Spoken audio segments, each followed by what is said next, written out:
Our next guest is coming fresh off of winning his second PJHL championship with the Ridge Meadows Flames. They went back-to-back over the last 2 years.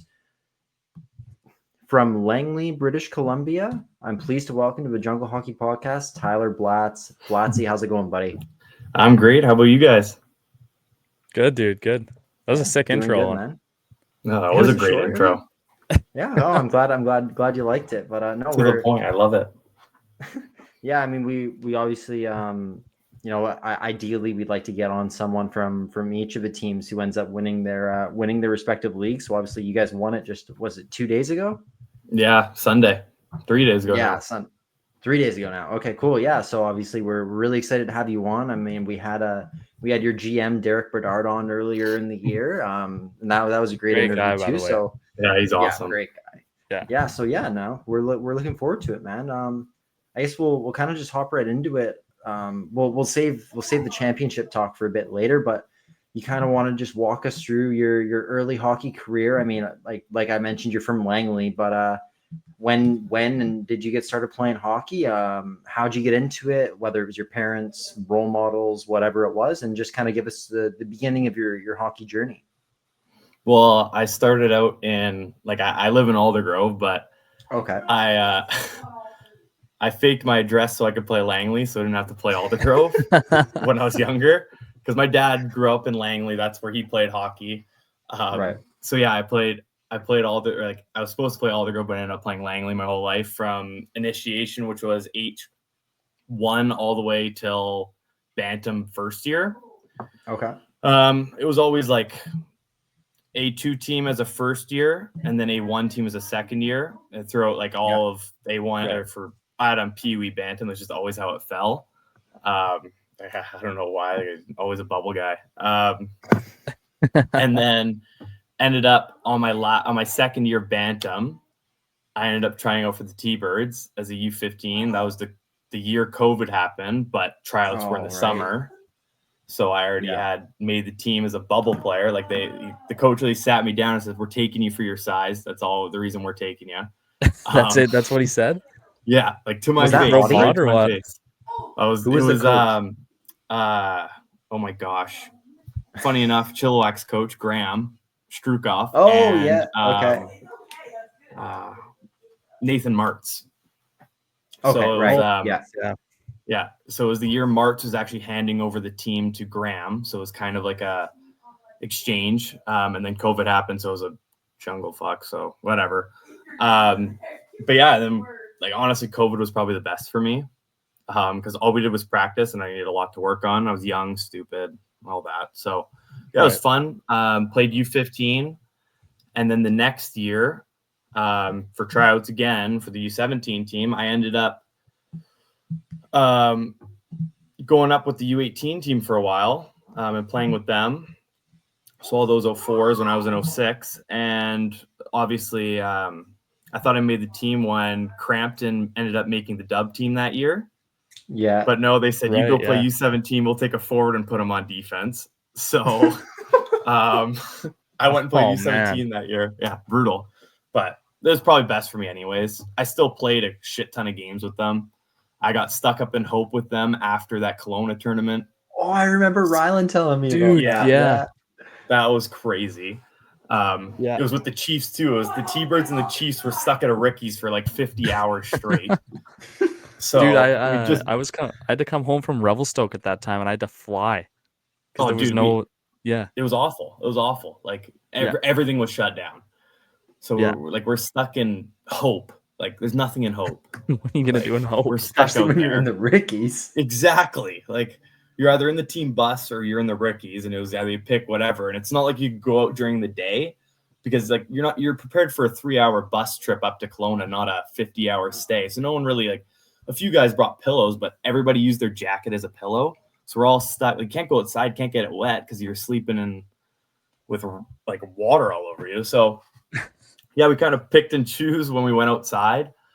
But yeah, it was fun. And then we ended up going to a camp in Hope. I can't remember the name of it. It was a camp. We stayed there for another 2 nights.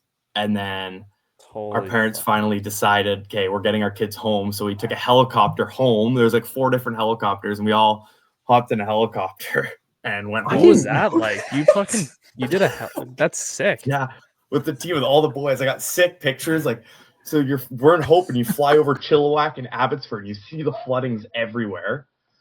That's pretty like crazy. Like the number one's underwater.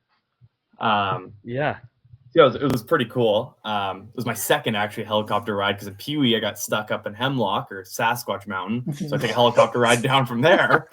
So it was my second helicopter ride in like 2 years, like due to rain as well. Unreal, dude. Yeah, it's pretty crazy. And the best part is I didn't pay for either of them. I'm a skier. Yeah. Okay. I feel like we got to rewind a bit. That was that. You dropped a lot on okay, us there. So yeah, man. So okay, let's so obviously first, like you said, the COVID year, you had a lot of practice. But what was, obviously you're moving on from Langley to the T-Birds. And so did you know a lot of guys, like what, and then you're not even playing games. So what was like that COVID year like, especially while transitioning to like a new organization for you? Honestly, like it was the same. I moved over to the T-Birds with like 6 of my best friends. Oh, like we all went from Langley to T-Birds that year. All of our parents sat down and like, oh, okay, like it's more expensive, we know, but they need the exposure. We don't want to send our kids to academies. Because some of our buddies, their Bantam first year went and played academy, ended up not liking it. They wanted to go to school with their friends again. And like, so the alternate was going to play zone hockey. So we all went and played for the T-Birds because it's close to home. A lot of great things. That's when Benson was still with the program, and they're really like they're huge. That was when the T-Birds were disgusting. Like 2019, I was on that team, man. Fuck. Yeah, they were so nasty that year, man. That was the year. Was that the year we got shut down mid-season? Yeah, mid-season. Yeah. Okay, no, that was April, right? That it got shut down. Yeah, or no, March, because we were getting ready to play. It would have been the year you had. No, Joe, it was the year after. It was the year. Yeah, it was the year after. Midget third year. They had nothing that year. So then that was my third year. Okay. Yeah, some crazy stuff. The best part about the transition was it was so easy. Like we had a bunch of Chilliwack guys, Mission guys, but majority of them were Langley guys on our team, on our U15 team at least. So it was super easy to get along in that room. And we had a lot of great personalities in there too. So it was a really easy transition. It wasn't anything crazy. And with the coaching, like it was awesome. Like we scrimmaged every practice, or we did skills, or it was just fun. So it was never really like, I don't want to go to hockey today just because we don't have a game next week. It's more like, okay, we're going to go get better and then have fun at the same time. And it was always like a super competitive group. So there's no really worry about the competitiveness. So, yeah. Yeah, it's good. I remember cool. You guys were at Abbey Center with us, right? Yeah, so nice, man. It was so much nicer than what everyone else was dealing with. And then like when you're U15 and they let you into the U18 room when we still had the Abbey Canucks room. Our room was fucking sick. Dude, our room was sick. Unreal. And like I had knee problems back then, so like I'd go into the trainer room there was like 3 ice tubs in there. They got it was desk. sick. Like it was awesome. It was so cool. Yeah, I remember being like a 15-year-old in there, and you're like, this is way too much. Stars. Pretty sick, dude. Yeah. I remember because ours was different. So I played minor midget with Fraser Valley. So that was when it was just before major bantam was even a thing. Yeah. Before major bantam was even a thing. So it was just first year midget players were only allowed to play. And I got called up to practice or something with the U18 team, and I got to fucking dress up in that room. It's so dope. And then to move in, see your nameplate on that on the stall is so cool. Right above your head is so unreal. Yeah, it's so sick. I actually sat beside Benson my third year, which was pretty sweet. me and Armin Owen, and then Benny was the guy. Has a little flex in there. I love that. Yeah, it was sick. We used to fuck with them. We used to fuck with them all the time, but no, it just reminds me of COVID and shit. Because after that, all the guys started leaving. Like that guy was the first guy to leave. Yeah, right. 100%. Like that guy was the first guy to run up to the dub. I remember Tyson Dick went to Cranbrook. A whole bunch of guys start going to BCHL bubble shit, and it's just like everyone starts leaving. So, but we were pretty good that year, I think. Yeah, you guys were nasty. Everybody looked up. It was the Chiefs. It was always the Chiefs and the T-Birds those years early on. Yeah, Northeast was so good for a while too. Yeah. They're always stacked. Yeah, and then like you said, I mean, the next year, obviously, you play U17, and you ended up having a pretty good year statistically that year as well. And so just I don't even remember if you said so that was you started the year U18, right? That was when kind of like I was playing in there. We had like it was like the way the T-Birds did it was the U17 and U18s were kind of like the bubble players were kind of like mixing like the top three. Like it was me, Dugan, like Peterson. We were practicing with them and playing like here and there, and then I ended up getting like that U15 to U17 jump. I took a huge leap in my game, like that hockey and all that skill, like really worked for me, really helped me. So I almost cracked that U18 lineup. So I went out on a lot of games and stuff, and so did Dugan.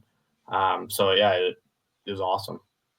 Nice. And then so you had a really good statistical year playing U17, and I don't remember. I mean, obviously my brother was on that team. Best D partner best D partner in the league. Come on, Rylan Elson. Give me that. Yeah, so I don't remember how that year ended up playing out for you guys, but was that the same? Who were the coaches that year? So that year was oh my gosh, such a beauty. Shorter. He's a harder coach. Oh my gosh, why can't I remember his name? Super great guy. He was a hard-nosed coach. We can cut really it good guy. if you want to look it up. I'll find it. You can keep talking. I'll find it. Yeah. He was a sick guy. He was more of a strict coach. He'd let you know when you fucked up. Like he wasn't gonna let you get away with much. We went on that year I ended up injuring my shoulder pretty bad. Oh no, that was the next year. No, I can't remember. All those, the U18 year and U17 year are meshing with too much. But yeah, I'm pretty sure we were a second round elimination because I remember we beat Prince George, but I didn't play in that series because we were the 1 or 2 seed and they were the 7 or 8th. And then we went on to play Valley West. No. I can't remember. The Hawks. We wanted to play the Hawks. And they were a gritty team.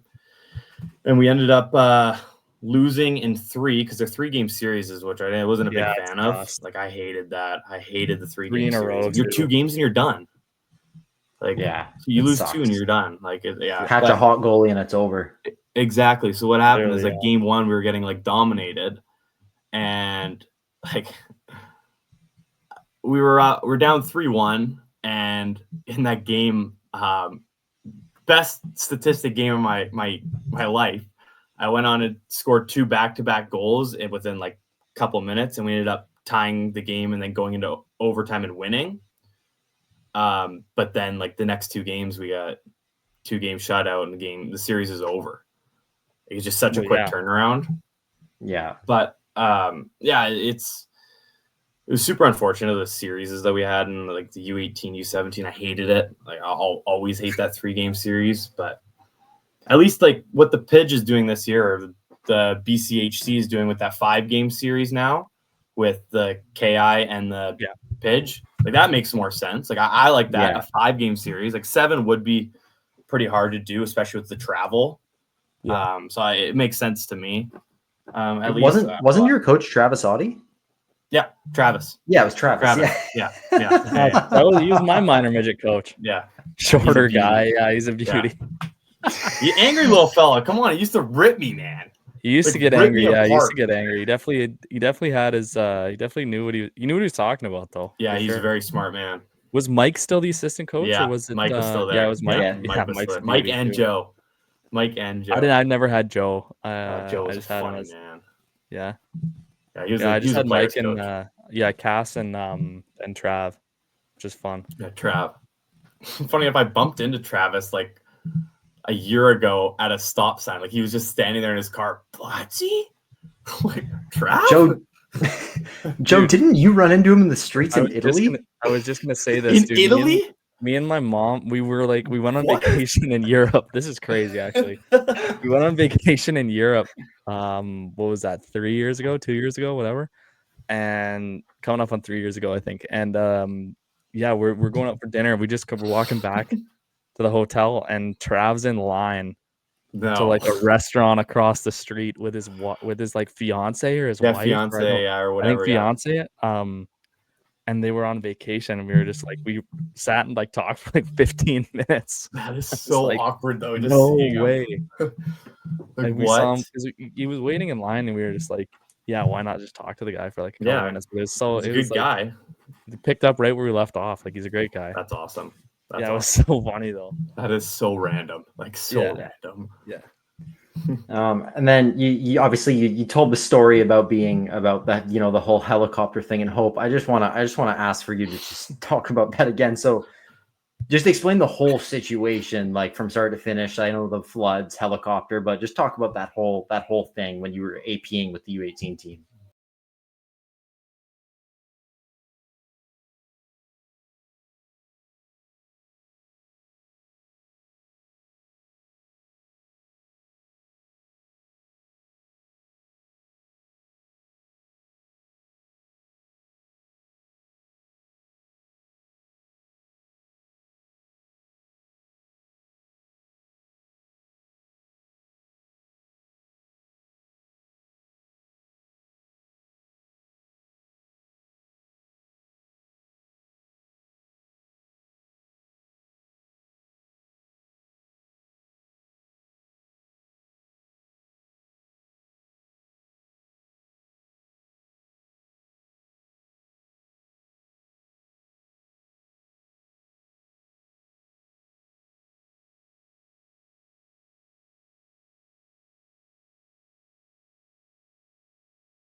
Yeah, that's crazy. A great guy. Dude.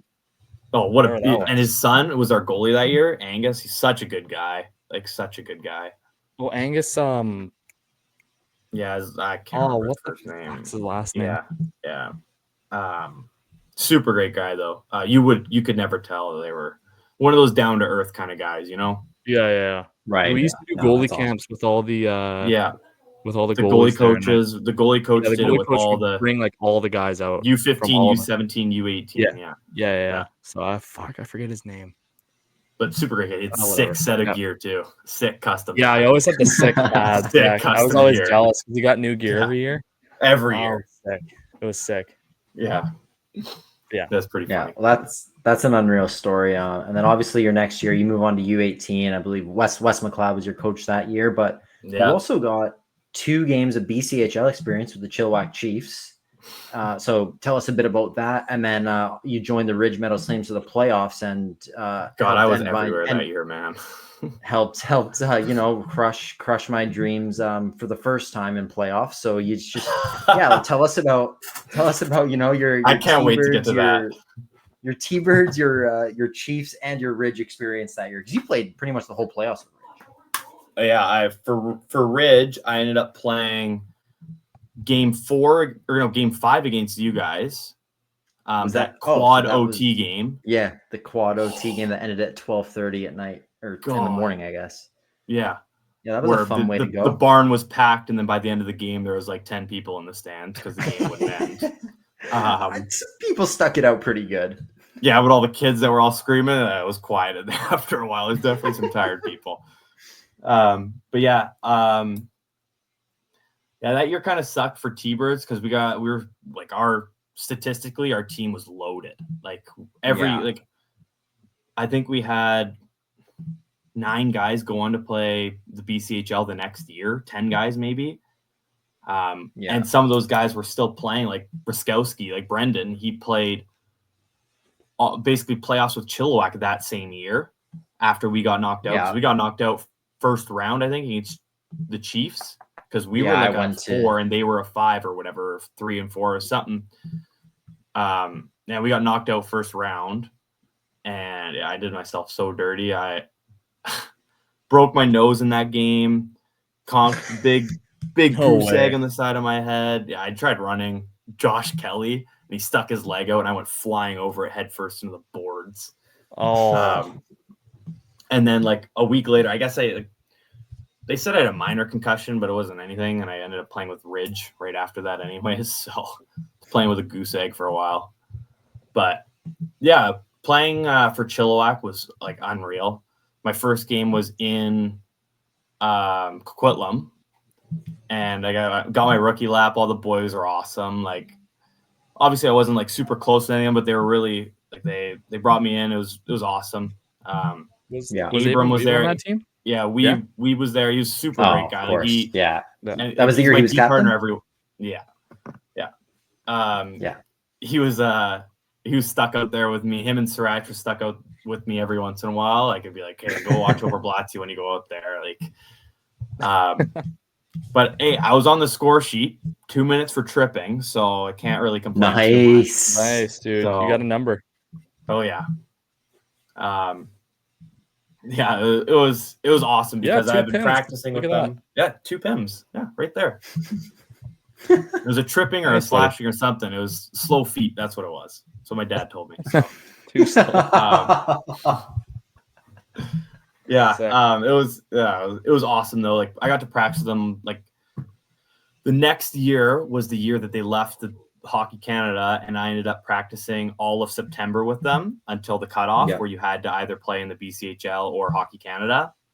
So I didn't expect to go back after that year, and then I got a call in the summer saying, "Okay, Blatz, you're coming to camp." I'm like, "Okay." I was literally golfing. I was out on the golf course when Brian called me, and he was chirping me about my golf game a bit. But he's a super great guy. I really liked the staff out there in Chilliwack. Like it was a very well run program. Like the facility in Chilliwack is top notch. Like if you're gonna go in the BCHL, that's one of the spots you want to be. Yeah. Like, but Yeah, I got to play a couple games, and the game in Chilliwack I got to play was it was sick because I think it was Star Wars night, so it was a pretty packed barn. So like there's a lot of people there. Yeah, it was pretty cool. Who do you guys have? Do you remember? We played Langley. Yeah, and, okay, nice, good rivalry. His name? Who's that really tall guy that played on Langley? He's a big boy.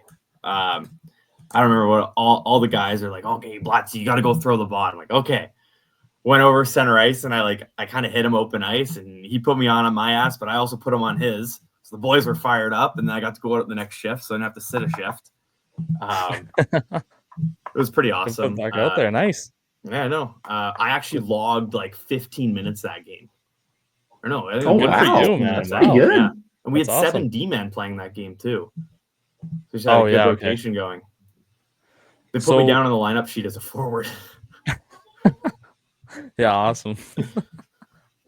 Even though you are. So, kind of a turnaround year. You play for 3 different teams, but you know, you land in Ridge.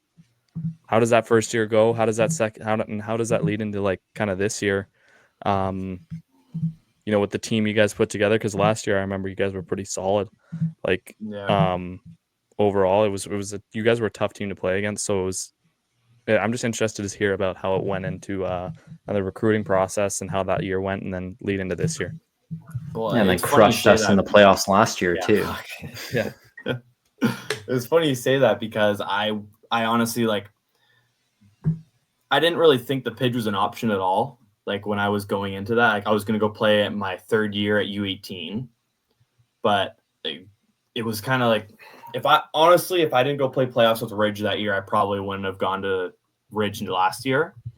Okay. I probably would have played another year out at U18, but like you got hats off to Derek. He's by far one of the best GMs I've ever seen. Like the way you should see him at the rink, man. Like the way he makes you feel like I hadn't even played a game yet, and he's already got my number and jersey with my name stitched on the jersey. Yeah, he's a world-class kind of guy too. I had my own name bar already, and I'd played 2 games. Like I had my own stall. That's pretty cool. Like, yeah, that's awesome. And like all the guys were sick. Like I knew going into that when I was APing that year in the playoffs, I knew like one guy, and it was Lincoln Edwards when I played with the U18 team, and I didn't think he liked me too much that year at U18 because I was just an annoying little 16-year-old. And he was one of the vets on the team. He's such a good guy. But no, he brought me in. Lowen was awesome. Lowen also brought me in. And it was just a really close like group of guys on that team. Like you could tell that Derek, obviously he's building a team around skill and speed and stuff, but he's huge on character and room, which it really showed. And it shows throughout the team we have this year, the team they had the year before that, the team we have this year. Like it really, really does show that character builds hockey teams. Because that year was like, correct me if I'm wrong, it was Ridge's rebuild year. They're the oldest player supposed to be, yeah. Like the whole team was all 06s, 05s, and 04s. There was 2 03s, I think, on that team. Yeah. Was it Foster and Link? Link, no, Foster Link's in 04. It would have been Steputat. No, Steppy's in 04, is he not? No, he's in 03. No, he's in 03. He's 03. Well, Steppy at the start of the year. Yeah, he was still there. But yeah, he stole him. Steppy's actually a great guy. I really like him man. when he was such there. a beauty. Yeah, like such a good guy. He's super funny, man. Like when him and Husey weren't going at it, man, he was the funniest guy around. Like, oh my god, he hated Husey's guts, but super great guy. So, yeah, that's good. That's all. Yeah, I know all about that. Oh yeah, I heard about it all the time because I actually like that when I was my first year when I was a rookie. I actually chatted with him a lot. Like I really liked him, and I heard about it. But it is tough. You're a 20-year-old and you're getting sat, so like you understand why you want out. So yeah, fair enough. Anyways, yeah, but playoffs that year was something else. Like obviously playing you guys going to quad OT, my first ever game in playoffs in the PIJ was honestly a turn off, but they somehow brought me back.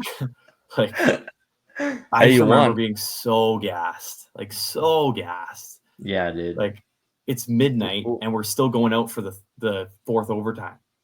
Yeah. Well, I think I assume like we were rolling 9-4 from first OT until the end of the game. Yeah, like that's crazy. We had 3, like I think 2. Well, maybe not as much for the D, but I know for a fact we had 2 forwards who had maybe 1 shift a period. Yeah. All 4 overtime. So it's like we were basically rolling 9-4. So you were just. Yeah. It got to a point where it was like you couldn't even feel more tired. No. It was just like it was just the reserves kick in. The game got so sloppy. Like the game got so sloppy. How'd the goal go in? The game winner. Oh, game winner. Little Theo Koshin fan on a wrist shot 5-hole slipped in like just from the blue line. From the blue line. Yeah, did you do it on purpose? Probably. No, honestly, you just fanned on it, bro. But coaching is inevitable in playoffs. I told you this. Like, he'll find the back of the net no matter what. No matter what. But like, yeah, he fanned on a shot pretty much from the blue line on the ice, and it went 5-hole. Obviously, I mean, you take us out, and then you go on to win. Well, I guess I guess you just talked. I guess you just talked about the quad OT year, and then we were, I think, talking about the second year. So you sweep us, and you sweep Chile. And then you go to the finals and you have a battle with Richmond, but you guys end up taking it home. So what was that whole series like? And obviously winning the championship was unbelievable for the first time. Oh, it was whole thing. We thought Richmond was going to come out of there. So did I. Totally. I went to the game where Richmond won 6-1. Yeah. First thing my dad told me before the series even started, my own dad said, yeah, Richmond's got you guys if you guys keep playing this way. Like the way I'm like, oh, wow. Thanks, man. Like we're 8-0. Like you guys were 8-0. Yeah, but Chilliwack was like we played them throughout the season though, and they actually manhandled us through the season. Oh, like it was like they're closer games, but like you could tell that they had a deeper team at the point. Like it seemed like they had a deeper team, but like I said, like culture is such a big thing. Like that team we had last year was so tight. Like we had guys on our team that would like I'm not even kidding would probably take a bullet for you. So culture is a huge thing with Ridge. And it proved successful twice, 2 years in a row. But yeah, like that was when what was this? We won the first game, lost the next one. I just remember, like, I think it was game 5. We lost 6-1 or 7-1, 6-1. And they took it was 6-1 and they took a 3-2 lead. 3-2. And I was like, that's over. Yeah. In Ridge too, they won 6-1 in Ridge. Yep. So I left after the second period, actually. Yeah, that was awful. I was like, this is over. Yeah, and then Husey laid us a new one like that. He was more fired up than some of the guys are to play half the time. Like I'm telling you, that guy could go out and go run like 6 guys and still be fine. Like he's got so much juice left in the tank, man. But yeah, and then coming back and winning game 6, and then you have all the momentum in the world going into game 7. Like that's why this year I was praying we won game 6 because like. When you lose game 6 going into game 7, you have no momentum going into that game. It sucks, dude. We didn't do the same thing that year. We lost 6 at home against Princeton and going 7, and it was dude. Yeah. Yeah, you're going to be rolling no matter what. Yeah. Like all my buddies like, oh, you guys got to lose game 6 so you can win it in Ridge. I'm like, no, man. Like, no. Get out of here. I want this over with. I don't want to stress of game 7. My 3rd year going to game 7. I would not want that. Yeah. Yeah. Like, yeah. And then, I mean, sorry. No, you're good. You go ahead. I was just going to say, and then obviously, so that you guys win the championship, an unreal team. And then you managed to do it again this year after a tough playoff. Like Delta gave you a great series. They had a 2-1 lead, but you guys rallied back. So just, I don't know, maybe talk about what it was like winning it a second time. And I don't know, maybe this was only a few days ago, so maybe a bit of the celebration. How are the boys feeling heading into what's going to be an unreal 5-game series against the KI champions, too? Yeah, still hungover, buddy? Or? Oh, no, I was actually good. I was the mature one. I was the mature 18-year-old. Yeah, nice. It's probably because he's underage. No. No drinking allowed. No, I didn't have a sip of alcohol. There you go. Anyways, it going into like a lot of people have asked me recently, like, what felt like more accomplishing, winning one, like our first one, or the back-to-back. And like, I honestly think winning that first one was even bigger. Like, it felt bigger to me, at least. Like, obviously it's huge. Winning the set, like 2 in a row is massive, but like, I just feel like the adversity we came over, like losing Game 7 in the finals the year before, Richmond being so stacked, and like they were a deep team. Like, totally. Don't get me wrong, Delta was really good, but they really had one phenomenal line, and like they're still great throughout the lineup. But like our bottom lines, I thought were stronger than their bottom lines, and ultimately your fourth line wins you hockey games. Yeah. So like you got to have a line you can throw out there and you can rely on to not get scored on, and then let your first line go out and score the goals. That was ultimately our mindset going into especially Chilliwack this year, and Delta was locking up their first line, which was the job of Sumners and I, was to play against that Lenton line and to play against the Ukrainian line. Yeah. And I thought we did a phenomenal job of that. Like picking up Sumners was huge this year. Like, no kidding. Hey. Oh, like not only is he a phenomenal hockey player, I love the way he plays. Like he doesn't overcomplicate anything. He's simple, strong. He plays the right way as a defenseman, but he's also a sick room guy. Like he's just such a great guy, great human. Same with Appizato, like 2 huge pickups for us. Yeah, he had some big goals in playoffs, man. Oh yeah, Appizato, and he's a great guy too. He stepped it up when he needed to. He proved why we won that trade. So, all that was great. But I honestly think this year, what really said it was we were like, I know it was a sweep against Chilliwack, but that felt like one of the biggest battles like I've ever played in a hockey series. Totally get that, man. Yeah. Like it felt like Game 4. It felt like Game 7. Like that's what kind of a game that every game felt. Yeah. So it was just a battle, like, because like they're a gritty hockey team. Like, and we're more of like a, like we'll skate past you, not through you, where they're the opposite. Yeah. So yeah, that was honestly, I think the momentum we had after winning the Chilliwack series really took a toll on our series against Delta. I think some of the mindset was if we win against Chilliwack, we're going to win the Stony. So honestly didn't work out in our favor because I thought we were sloppy in game 1 and 2 against Delta. Yeah. Even though we pulled out the win, like having a goaltender like Canduso hold you in hockey games is just like, he was phenomenal. You can't ever he had one rocky game where he let in one bad goal and he doesn't let anything get to him. So he got pulled. He got pulled from game 3? He got pulled, and then he got thrown back in the net the next period and didn't let another goal in. That's amazing. So yeah, it's huge. That's hard to do, dude. Oh, dude. Yeah, no kidding. Yeah. Like the kid is like just so dialed, man. Like so dialed. It's awesome. Yeah. Yeah. Well, yeah, I remember playing against you guys. He was solid for you guys, so I thought for sure you'd be a difference maker, which is good. He is a huge difference maker. Like Derek said it himself, like when we get huge goaltending like that, we're gonna be a championship hockey team. Oh yeah. Fair enough. There you doubt. go. Like when he's bailing you out on a breakaway, like hats off to him, man. Like he's saving my ass. Yeah. That's right. I don't know. Well, Joe, you got much else to ask here? I maybe have one more, and then I'm probably good to wrap it up. But we're rolling for a while. It's good. Yeah. Okay, man. So I got 2 more. So one, I just wanted to ask, like, how are you guys feeling about this Moet Cup final, the 5-game series, 2 home and then 3 away if it goes to 5? Obviously you have a long break without games. So what are you guys, doing to prepare for that? And how are you feeling about having to play the top KI team? I'm actually really excited for it.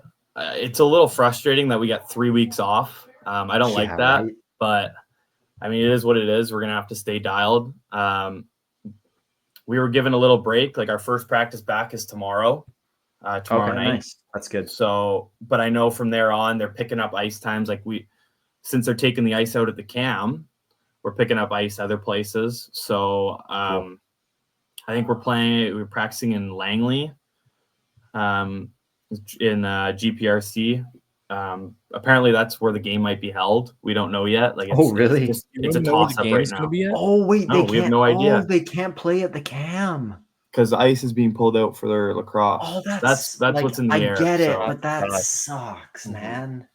Mm-hmm. Oh shit. Okay, well, regardless, sorry. Yeah, that's what I've been hearing from a lot of people. It's not like for sure anything. Like, we don't know. Okay. Maybe they do keep the ice, but that's what's been floating around, is that we'd use Langley's facilities. Like, great facility, don't get me wrong, but Cam is home barn, and last time I played playoffs in Langley, we lost in Game 7, so I don't really want to be there. No, I get that. But yeah, it's a toss-up, but I'm super excited to play the KI. Like, getting to play against them in the prospects game this year, you got to see a lot of their young talent. And like, there's a lot of commits out of there, like with the WHL and affiliates. So it's not like it's a weak league by all means. I'm excited to see what they bring. So I'll be interested. I'll be watching that for sure. Yeah, we'll both be watching for sure. Yeah. And then maybe just my last one here. I just want to make sure there's no like, if you got any unreal stories you got to tell from whenever, whether it's junior, T-Birds, any time in your career, or just a good memory, anything you want to just finish off with, or you want to talk about before we wrap it up. Oh God, it's all good if not, but story time. I got, dude, hockey. There's too many stories in hockey, man. Like, God, it's hard to pick one. You ever have to do story time in court? Oh yeah. Oh, yeah, there's been some good ones. Oh God. So what's like, what was your go-to? Like, what's your story time when you say it in court? Story time. So when I was a rookie, story time, like Ravenstein was super good with our rookies and stuff. Like, he was hard on you, but he'd also like let you get away with the, like, if you're short a few dollars, he'd be like, shh, like, it's okay. I love good that. guy, but I'm glad to hear that. Yeah, for story time, I think my go-to story time was, oh God, which one was it? Oh my God, it was I think it was actually I probably can't say that one.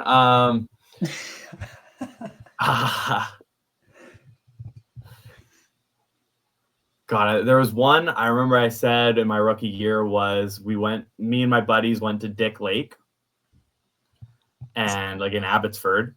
And all the boys started chuckling as soon as you say Dick Lake. Like, so you already got them there.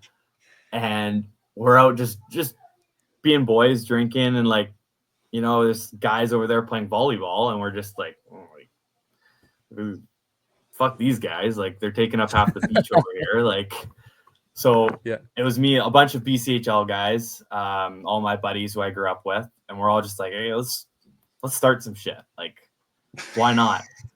So they had pizza, and one of my buddies went over and stole a slice of it. just took it, and the guy's like, hey, what the fuck are you doing? And he's like, nothing. Like, I just thought this was free. Like, I ended up starting rumbling, and it was going on, and started like throwing sand and like kicking sand at each other, and then just drama queens. And these guys are like 25, man. We're like 17 at the time. We're just starting to pick fights with these 20-year-olds. And one of my buddies, he's more mature. He's like, you realize you're trying to pick a fight with a 17-year-old right now, right? He goes, you guys stole our fucking pizza, man. And they started getting this screaming match with a bunch of like 20-year-olds. A bunch of idiots, man. Like, did anything come up? Yeah. You guys didn't throw down or anything? Oh no, we're a bunch of pussies. Don't let them fool you. We're just a bunch of all bark, no bite. Like, that's still let's start some shit, but they're not going to do anything. No, that's great, dude. That's great. That's a great way to end it off. Well, thank you so much for coming on here, man. Really appreciate you giving us your time, and that was a great interview. You had some really good stories. You know, best congratulations on winning the championship again, and you know, best of luck in the Moet Cup. We're really excited to see what happens there, and just thank you, man. Yeah, we'll be watching. Boys. Yeah, thank you. Thanks for having me on.